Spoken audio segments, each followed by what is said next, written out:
Bom dia, eu sou Flávio Gomes de Barros e estamos juntos em mais um domingo. Aqui comigo, nos estúdios da TV Pajuçara, Jaziel Ivo, ele que é juiz do trabalho e é também professor universitário.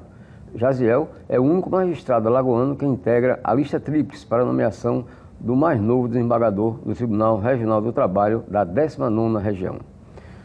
Bom dia, professor Jaziel, tudo bem? Bom dia, Seja Flávio. bem-vindo.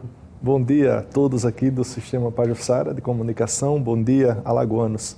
De fato, eu estou concorrendo a essa vaga aberta para magistrado de carreira do Tribunal Regional do Trabalho. E um tribunal que já tem 30 anos e até hoje não possui nenhum magistrado de carreira alagoano. Com todo o apreço que tenho aos colegas, tem muitos pernambucanos lá, tinha um baiano que se aposentou agora. Mas alagoano não tem nenhum, infelizmente, de carreira não. De forma que eu entrei na lista tríplice por merecimento a essa vaga e me sinto credenciado a disputar essa vaga, representar o meu estado num tribunal que está sediado no meu estado. Ok, e a partir de agora, qual é a tramitação para se chegar finalmente à nomeação por parte do presidente da República? Bem, como a sociedade sabe, a magistratura ela tem um critério duplo de ascensão na carreira, sempre por antiguidade e merecimento, antiguidade e merecimento. Então essa vaga agora é uma vaga de merecimento. E compondo o 1/5 mais antigo do tribunal, o tribunal reduziu para essa chamada lista tríplice e eu então estou nessa lista tríplice. Formalizada essa parte do certame, o processo é encaminhado ao Conselho Superior da Justiça do Trabalho, em Brasília, CSJT, que analisa aspectos formais do procedimento e submete protocolarmente ao Ministério da Justiça. E daí, juntamente com a Casa Civil, o presidente da República nomeia aquele magistrado que ele escolher como sendo o novo desembargador do TRT de Alagoas. Como é o clima entre vocês vocês três que estão pleiteando? Pois é, nós somos indicação? todos colegas, apesar de... Era bom que tivesse vaga para todo mundo, mas não tem, é uma só. Mas o clima é o melhor possível, né? E estamos disputando, cada um procurando os meios possíveis, né? De melhor se colocar para a sociedade, porque não deixa de ser a justiça, ela julga as pessoas integrantes da sociedade. Então eu penso que essa necessidade do magistrado ter aderência ao meio social no qual ele julga, isso é muito importante. Mas esse clima é absolutamente normal, amistoso. Estamos todos, claro, cada um disputando o seu interesse, mas sem nenhuma animosidade. Cada um democraticamente recorrendo ao que pode, né, dentro de um sistema democrático, dentro do Estado de Direito, né? Então eu diria que é uma escolha republicana, como deve ser. É, como se diz, uma concorrência bastante leal. Leal, sem dúvida, extremamente leal. E qual é a sua expectativa, particularmente, com relação a o senhor chegar a ser nomeado? Eu penso que é muito significativo ter um juiz de carreira alagoano no Tribunal Regional do Trabalho de Alagoas. Imagine, Flávio, que o tribunal tem 8 desembargadores, desses 8, 5 são pernambucanos, né? Tem mais um paraibano. Não que essas pessoas não mereçam estar lá, merecem sim, mas considerando que o tribunal já tem 30 anos, o tribunal já não é mais uma parte que foi do Tribunal Regional do Trabalho de Pernambuco. Hoje é um Tribunal Regional do Estado de Alagoas, 19ª região. Então nós já temos vários quadros formados aqui em Alagoas com especialidade nessa área e já é a hora de que realmente tenhamos um magistrado de carreira.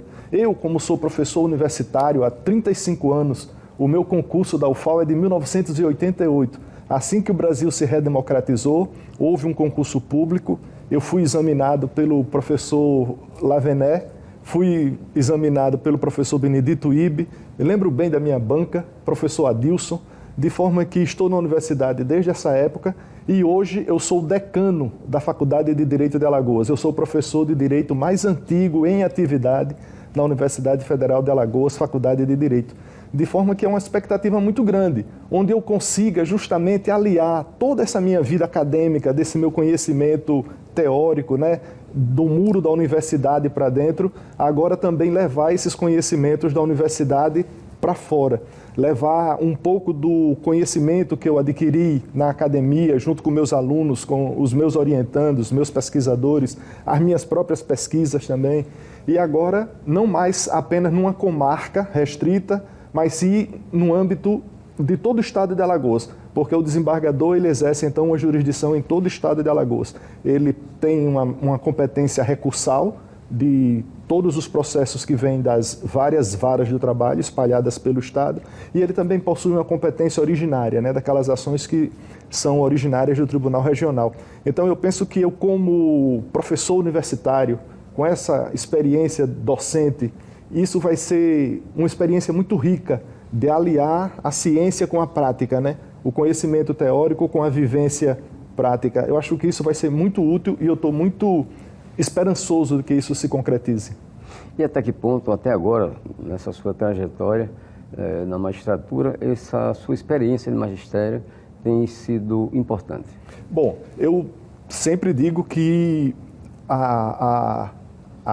o conhecimento científico sozinho, ele é bom, claro, porque a pesquisa se desenvolve. Mas quando você tem a oportunidade de aliar ciência com prática, isso é uma experiência fantástica, porque você consegue trazer aqueles conhecimentos todos que você estudou nos livros, aquelas pesquisas que você faz, às vezes, de forma a consultar a própria sociedade.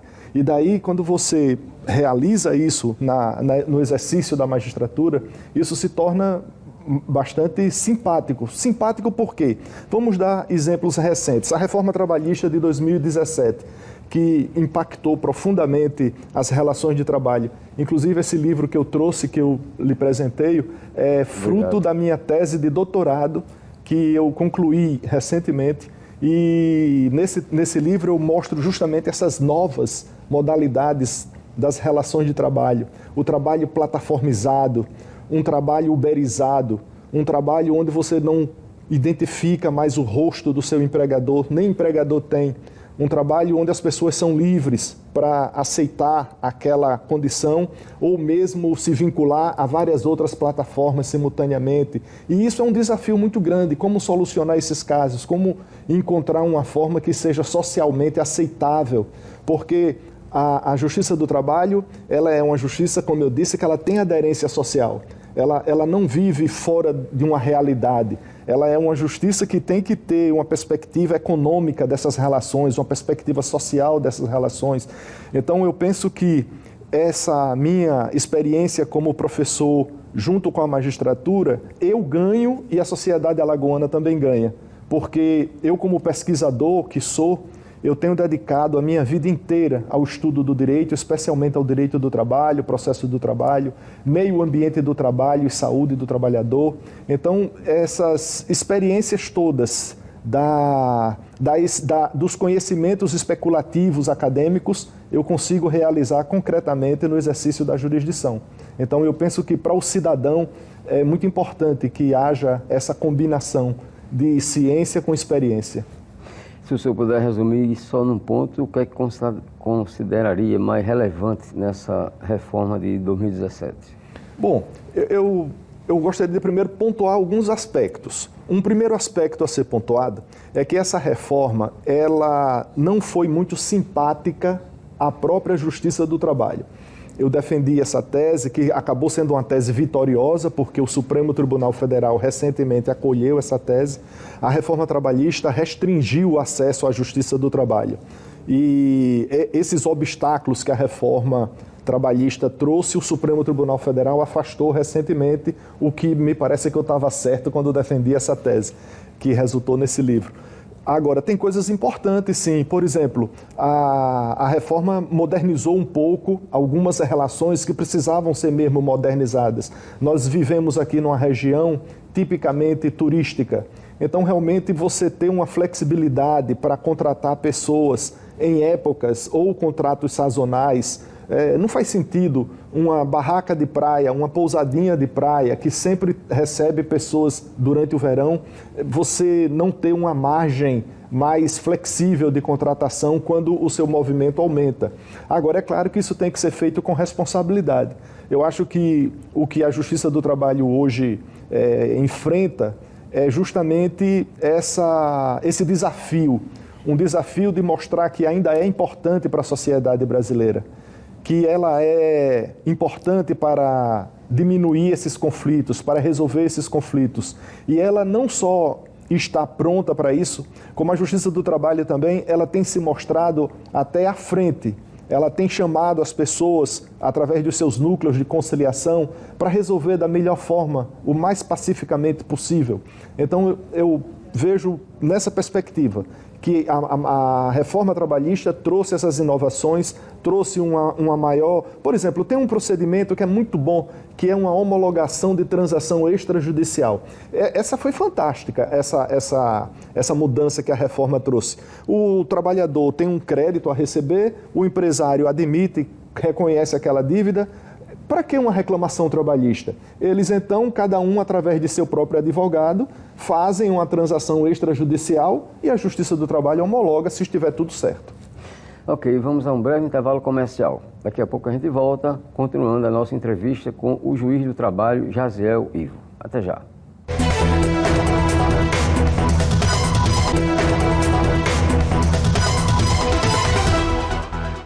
Estamos de volta com o programa Contextualizando. Aqui comigo, o juiz do trabalho, Jaziel Ivo. Doutor Jaziel, nessa reforma trabalhista que o senhor trata aqui nesse trabalho, né? Reforma trabalhista de 2017, o que é que essa reforma poderia alcançar ainda mais? Se é que restou alguma coisa a se realizar? Bom, eu penso que a grande promessa da reforma não se concretizou. A reforma defendeu um discurso de flexibilização, como eu falei no módulo anterior. A reforma defendeu uma maior simplificação nas contratações e tinha como recompensa abrir mais postos de trabalho, oferecer novos postos de trabalho. E do que se mostra, não tem sido assim necessariamente. É claro que a gente hoje vive num mundo bastante transformado. Eu pelo menos sou de uma geração onde o chão de fábrica era muito importante. E aqui na nossa realidade econômica do estado de Alagoas, eu ainda sou da época de que uma usina chegava a contratar 5.000 trabalhadores numa safra. Então, essa realidade está profundamente modificada. Hoje a gente tem a colheita de cana mecanizada, você tem o próprio cultivo da cana, o plantio já é por GPS, via satélite, e depois a máquina pode colher também aquilo via GPS também, com um trabalhador qualificadíssimo que opera aquela máquina, que é uma máquina sofisticada. Ela já colhe aquela cana, já separa a palha, aquela cana vai fazer açúcar, vai fazer álcool, aquela palha vai fazer também um álcool de segunda geração. Isso é fantástico. E além disso tem um aspecto humano. Você não já está diminuindo a quantidade de trabalhadores rurais braçais, aqueles que trabalhavam de sol a sol, naquele trabalho realmente penoso, rústico, né? Rústico, de forma que mudou tudo completamente. Então a gente nem tem mais aquele operário de fábrica, daquela fábrica que todo mundo chegava na sua bicicletinha e tal, encostava, né? Não tem mais esse formato. As empresas todas estão automatizadas e os trabalhadores estão muito melhor qualificados.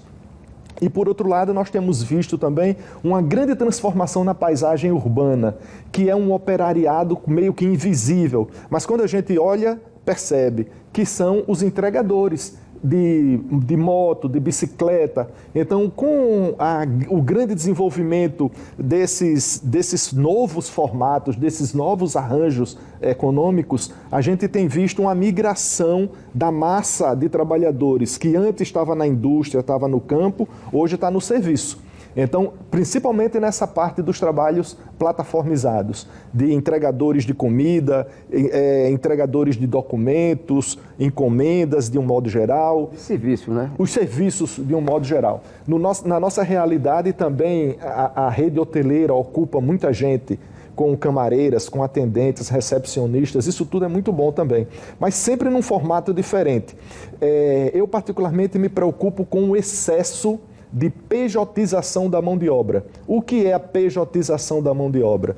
É quando a empresa contrata um trabalhador tipicamente com características de empregado, mas pede que ele abra uma personalidade jurídica, que vai ser um MEI, uma EIRELI, um empresário individual, e essa pessoa então é contratada, mas conserva todas aquelas outras características de empregado. Então isso realmente eu particularmente não aprovo.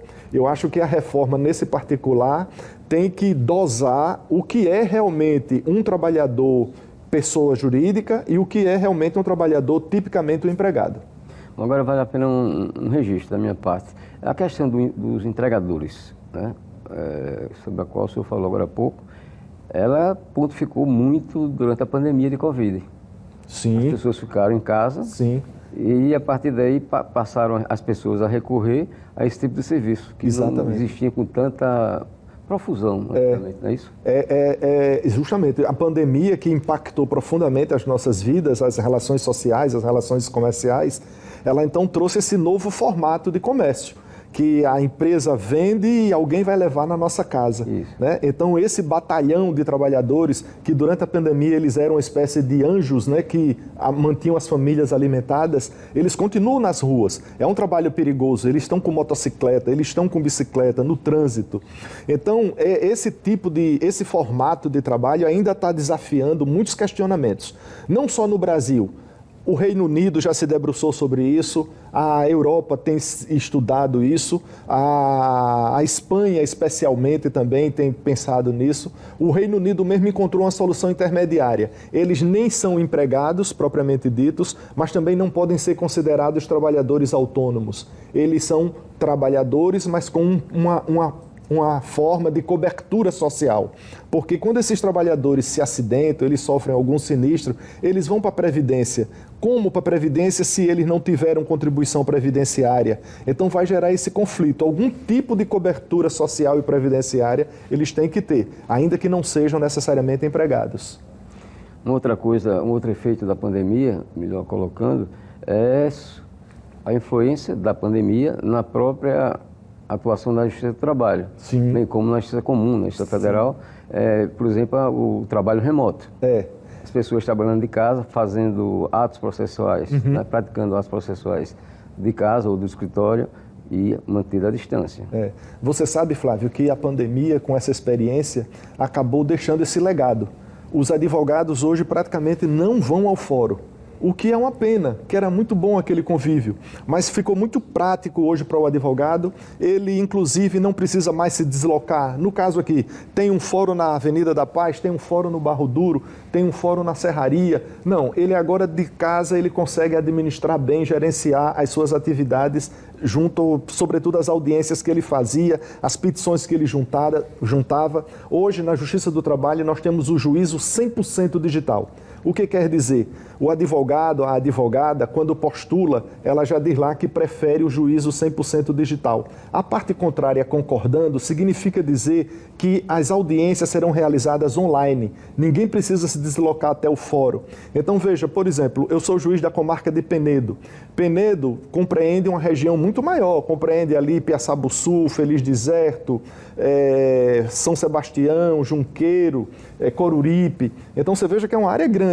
Então, o tribunal acabou de instalar um ponto de inclusão digital em Coruripe, onde a população de Coruripe e arredores vai para lá e faz audiência com o juiz que está em Penedo. Isso é fantástico, não só as partes como os advogados. De forma que essa experiência que a Covid trouxe do isolamento social, impondo esse trabalho remoto, é uma rica experiência que fica como legado para a Justiça do Trabalho. Agora, lembrando que nós, de dentro da Justiça do Trabalho, nós estamos no fórum. As nossas audiências são realizadas do fórum. O juiz preside a audiência do fórum junto com sua assistente ou seu assistente, de forma que houve, inclusive, uma determinação do CNJ, né, que os fóruns voltassem a ser ocupados assim que acabou a pandemia. Mas não deixa de ser um conforto formidável, como tem se mostrado, sim. Por exemplo, vamos supor determinado processo, aí você tem testemunhas, por exemplo, no Paraná, Brasília, em São Paulo, e a audiência aqui, as pessoas de lá, né, aí fazem essa interface e terminam realizando esse ato processual. Pois é, Flávio, você vê que coisa... o deslocamento. Pois é, vê que coisa fantástica. Não só o deslocamento, como a simplificação processual. Antigamente a gente expedia uma carta precatória notificatória para oitiva de testemunha. Até o nome já é cansativo. Agora não, a gente simplesmente comunica, aquela pessoa recebe o link daquela sala que ela vai entrar, ela entra naquela sala virtual, já é identificada como sendo a testemunha daquele processo e ela é encaminhada para ser ouvida pelo juiz. Eu tenho feito audiências com testemunhas, por exemplo, no Paraná, de motorista de caminhão. Então eles encostam o caminhão com segurança, encostam o caminhão e fazem a audiência de dentro do caminhão com seu próprio smartphone, o que é fantástico, né? É uma forma não só de inclusão, como também de aceitabilidade, né? Como isso está se tornando viável dentro da sociedade, né? E outra coisa, por exemplo, a gente está aqui em Maceió, mas antigamente acontecia muito, o advogado e as partes mesmo, tinham uma audiência, digamos, em Dalmiro Gouveia, que me parece que é o lugar mais distante de Maceió, territorialmente. Aí a pessoa se deslocava para lá, as pessoas iam para lá e muitas vezes não tinha audiência, porque faltou determinada pessoa que era importante para a audiência, aí a viagem toda perdida, despesa sem necessidade. Isso não acontece mais, né? Porque se houver necessidade do juiz adiar essa audiência, a pessoa vai estar em casa, vai ser cientificada minutos antes, né? Não vai ser necessário você ir até Delmiro Gouveia, chega lá, foi avisado, o juiz hoje adoeceu, não veio. Ou então aconteceu alguma eventualidade. Qualquer eventualidade, né? Hoje o juízo 100% digital, ele é fantástico e a Justiça do Trabalho tem desenvolvido uma tecnologia altamente compatível com essa exigência. Hoje as salas de audiência são dotadas de equipamentos eletrônicos que captam bem o som, não só as imagens também, de forma que todo mundo consegue se ver e ouvir bem. É claro que pode haver um ruído, pode haver uma interferência, uma falha de conexão, mas sempre tudo feito da melhor qualidade, com o que tem de melhor de recursos tecnológicos, de tecnologia da comunicação e informação. Doutor José Ivo, agora uma questão interessante. De maneira geral, a Justiça do Trabalho passa a imagem de ser paternalista, ou seja, ela sempre atuaria em favor do empregado. O que é que existe de verdade nisso ou é apenas um mito? Eu diria que isso é um mito. Porque, na verdade, a Justiça do Trabalho nem pode ser paternalista. Ela tem o dever de ser imparcial, é dever constitucional. O cidadão brasileiro, todos os brasileiros, têm direito a um processo justo. Ninguém pode entrar num processo já de carta marcada, já derrotado ou já vencedor. Então, o devido processo legal que está assegurado na Constituição, ele também está presente na Justiça do Trabalho. Agora, eu diria que realmente a legislação trabalhista, ela é sim uma legislação desenganadamente protetora. Mas se você olhar pelas recentes decisões do Supremo Tribunal Federal, o Supremo Tribunal Federal está impondo um ponto de inflexão nessa compreensão. O Supremo Tribunal Federal está sinalizando de que a Justiça do Trabalho deve enxergar outros aspectos além apenas dessa antiga proteção. É uma discussão enorme que está se travando hoje. O Supremo Tribunal Federal, através das decisões monocráticas dos ministros em sede de reclamação, eles praticamente têm subtraído a competência da Justiça do Trabalho, encaminhado essas ações à Justiça Estadual Comum, de forma que isso merece sim a nossa reflexão, né? Para que a gente pense o que é que está acontecendo, para que a gente consiga conservar essa aderência da Justiça do Trabalho como uma justiça social importante, mas também compreender os fenômenos mais recentes da economia moderna. Doutor José Ivo, muito obrigado pela sua participação aqui em Contextualizando. Você pode rever essa entrevista no YouTube da TV Pajuçara. O programa Contextualizando deste domingo termina aqui. Um ótimo final de semana para todos.